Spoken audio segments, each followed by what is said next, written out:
The formative assessment technology tool that I picked is the Desmos Activity Builder. I am currently showing the student screen preview that you can see as a teacher.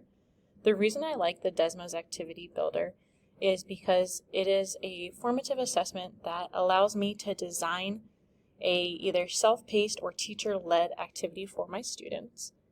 I like it because there are a lot of different options that the Desmos Activity Builder lets me do, and I really enjoy the students' engagement in it, the information that I get from it, and also how the kids can get their work checked depending on how you have it set up. So again, very much driven by what you want, but the kids are getting a lot out of it and can do their self-assessment check. So I always like to start mine off with a little check-in screen for my students. I get to check that social and emotional aspect and just make sure that they're okay, and then they can give me some information if they want to, but they don't have to.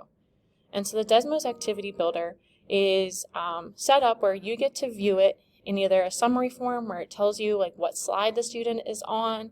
It can be anonymous. You can see if a kid got the question right or wrong, and it just lets you really get a good overview of everything, especially if you're either doing this on Zoom or if the kids are doing it at a self-paced lesson. You can also click on a question and see individual students' answers. And you can even take snapshots and show, so you can pause it and show it to the class and have them kind of walk through what they were thinking, or maybe like, hey, what went wrong here, what went right, things like that. You can also give feedback to students, and it notifies them saying, hey, there's feedback given, and they can go back to that question. They have multiple choice, they have a select all, you can do tables. This is where I spend a lot of my time, is where they give them questions. Again, you're putting these in, so it's all based off of what you're doing. The kids putting their answers in, and then it tells them if they're right or wrong. And I like this because it's having the students do their self-checking. And so the students are using information for self-assessment, and then they get to follow up on whether they need to go back and try again or move forward if they're getting to their learning target. They have card sorts, so matching tells them again if they're right or wrong. You can have this set up a couple different ways. This is a fun way, I think, to do it, so I wanted to show that. You can do ordering. I use this a lot in my Algebra 1, where they can type in an equation, and so I put it, in standard form. They have to put it back into slope-intercept, and it tells them if they're correct by going through those 2 points. So good visual for them, and again, having them do their self-assessment and doing a self-check of what they know.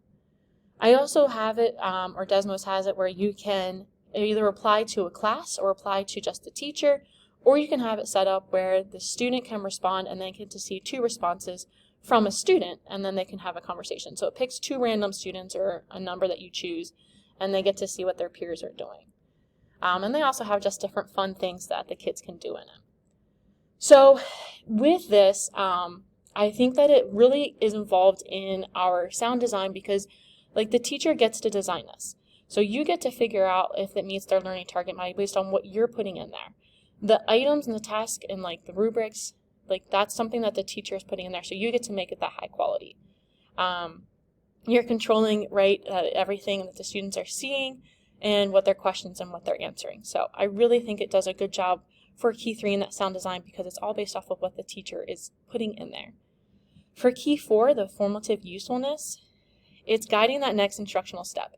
It is telling the teacher and the students, are they understanding this? So how is the practice going? Are they ready to move on to the next step? Do we need to go back and reteach? Things like that. They can receive feedback from the teacher directly or from this site because it can tell you if they're right or wrong based off of how you have it set up. So that means the students can receive that feedback and then they can act upon it because they can go back and retry that problem until they get it correct. They can give feedback to peers.